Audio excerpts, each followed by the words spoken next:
ರೇಣುಕಾಸ್ವಾಮಿ ಕೊಲೆ ಕೇಸ್ನಲ್ಲಿ ನಟ ದರ್ಶನ್ ಆ್ಯಂಡ್ ಟೀಮ್ ಜೈಲು ಸೇರಿದೆ.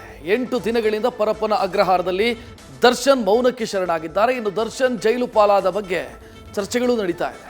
ಇದರ ನಡುವೆ ಬಿಗ್ ಬಾಸ್ ಸ್ಪರ್ಧಿ ವಿನಯ್ ಗೌಡ ದರ್ಶನ್ ಅರೆಸ್ಟ್ ಆದ ದಿನ ಮೈಸೂರಲ್ಲಿ ಆಗಿದ್ದೇನು ಅನ್ನೋದನ್ನ ಎಳೆ ಎಳೆಯಾಗಿ ಬಿಚ್ಚಿಟ್ಟಿದ್ದಾರೆ.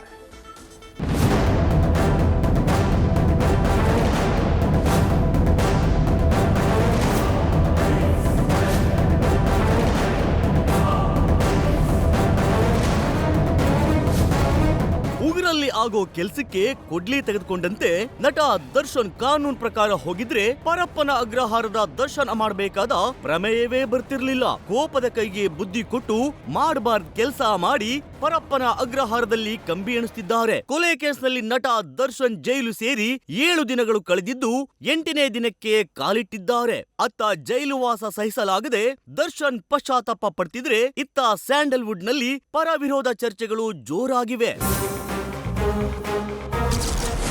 ದರ್ಶನ್ ಅರೆಸ್ಟ್ ಆದ ದಿನ ಶೂಟಿಂಗ್ ಸ್ಪಾಟ್ ನಲ್ಲಿದ್ದೆ. ಬಿಗ್ ಬಾಸ್ ವಿನಯ್ ಬಿಚ್ಚಿಟ್ರು ಘಟನೆಯ ಸತ್ಯಾಸತ್ಯತೆ.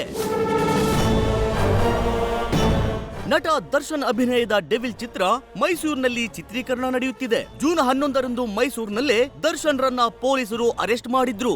ದರ್ಶನ್ ಅರೆಸ್ಟ್ ಆಗೋ ದಿನ ಸ್ಥಳದಲ್ಲಿ ನಾನು ಇದ್ದೆ ಅಂತ ಬಿಗ್ ಬಾಸ್ ಸ್ಪರ್ಧಿ ವಿನಯ್ ಗೌಡ ತಿಳಿಸಿದ್ದಾರೆ. ನಾನು ಡೆವಿಲ್ ಸಿನಿಮಾದಲ್ಲಿ ಖಳನಾಯಕನಾಗಿ ಆಕ್ಟ್ ಮಾಡ್ತಿದ್ದೇನೆ.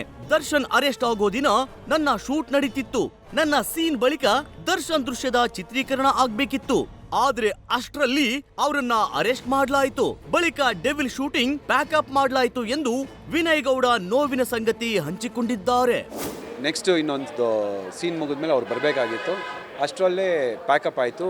ಏನು ವಿಚಾರ ಅಂದಾಗ ಹಿಂಗೆ ಅಸೋಸಿಯೇಟು ಅಸಿಸ್ಟೆಂಟ್ಗಳೆಲ್ಲ ಇರ್ತಾರಲ್ಲ, ಅವರು ಈ ಥರ ಏನೋ ಇನ್ಸಿಡೆಂಟ್ ಆಗಿದೆ ಅಂದರು. ಆವಾಗ ನಾವು ನ್ಯೂಸ್ ಚಾನಲ್ಗಳು ಹಾಕ್ಕೊಂಡು ನೋಡಿದಾಗ ಏನೋ ಒಂದು ಇನ್ಸಿಡೆಂಟ್ ಆಗಿದೆ ಅನ್ನೋದು ಗೊತ್ತಾಯಿತು ಅಷ್ಟೇ.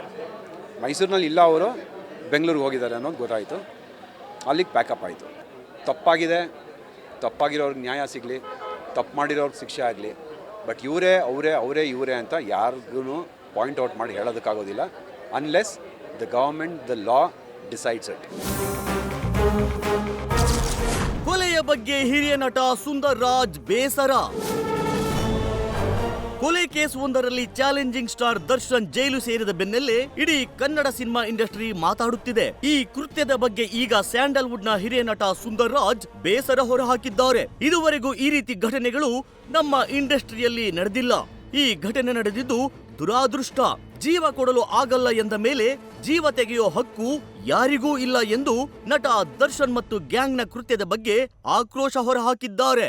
ತೊಂದರೆ ಆಗೋದು ಯಾರಿಗೆ? ತೊಂದರೆ ಆದವನಿಗೆ ಯಾರಿಗೆ? ಇವತ್ತು 5 ತಿಂಗಳು ಗರ್ಭಿಣಿಯಾಗಿರೋ ಆ ಒಂದು ಕುಟುಂಬಕ್ಕೆ ಎಷ್ಟೇ ನೀ ಸಾಂತ್ವನ ಹೇಳಿದೆ ಗಂಡ ಬರ್ತಾನ? ಆ ಮಗುಗೆ ತಂದೆ ಸಿಗ್ತಾನ? ಆ ಹೆಣ್ಣಿಗೆ ಬೇಕಾದ್ರೆ ಇನ್ನೊಂದು ಮದುವೆ ಆಗ್ಬೋದು. ಆದರೆ ಆ ಮಗುಗೆ ಒಂದೇ ತಂದೆನೇ. ಆ ಕಳ್ಕೊಂಡಿದ್ದ ತಂದೆ ತಾಯಿಗೆ ಮತ್ತೆ ಮಗ ಹುಟ್ಟು ಬರ್ತಾನ? ಇವೆಲ್ಲ ಯೋಚನೆ ಮಾಡಬೇಕು. ಕೋಪದ ಕೈಗೆ ನಮ್ಮ ಗುಣಾನ ಕೊಟ್ಟರೆ ಆಗ ಅನಾಹುತಗಳೇ ಬೇರೆ. ಈ ಒಂದು ನಿಟ್ಟಿನಲ್ಲಿ ಸ್ವಲ್ಪ ನಾವೆಲ್ಲರೂ ಮುಂದಿನ ದಿನಗಳ ಬಗ್ಗೆ ಯೋಚನೆ ಮಾಡಬೇಕು. ಕನ್ನಡ ಚಿತ್ರರಂಗ ಎಲ್ಲೇ ಹೋದರೂ ಕನ್ನಡ ಚಿತ್ರರಂಗದ ಬಗ್ಗೆ ನಮ್ಮನ್ನೆಲ್ಲ ಬೇರೆ ರಾಜ್ಯಕ್ಕೆ ಹೋದಾಗ ಏನ್ರಿ ನಿಮ್ಮ ಇಂಡಸ್ಟ್ರಿಯಲ್ಲಿ ಹಿಂಗಾಯ್ತಲ್ಲ ಕೇಳಿದಾಗ ನಮಗೆ ಕಷ್ಟ ಆಗುತ್ತೆ.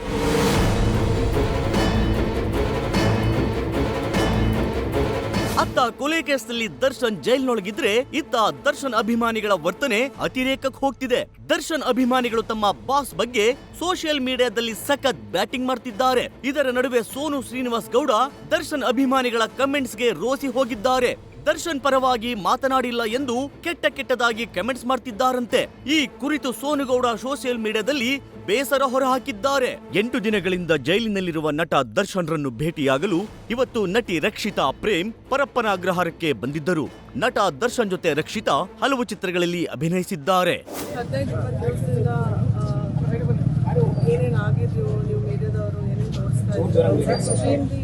Unfortunate accident.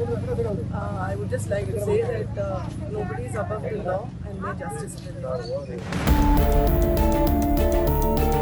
ಒಟ್ಟಾರೆ ರೇಣುಕಾಸ್ವಾಮಿ ಕೊಲೆ ಕೇಸ್ನಲ್ಲಿ ನ್ಯಾಯಾಂಗ ಬಂಧನದಲ್ಲಿರುವ ನಟ ದರ್ಶನ್ ಕಳೆದ 8 ದಿನಗಳಿಂದ ಪರಪ್ಪನ ಅಗ್ರಹಾರದಲ್ಲಿ ಪಶ್ಚಾತ್ತಾಪ ಪಡುತ್ತಿದ್ದಾರೆ.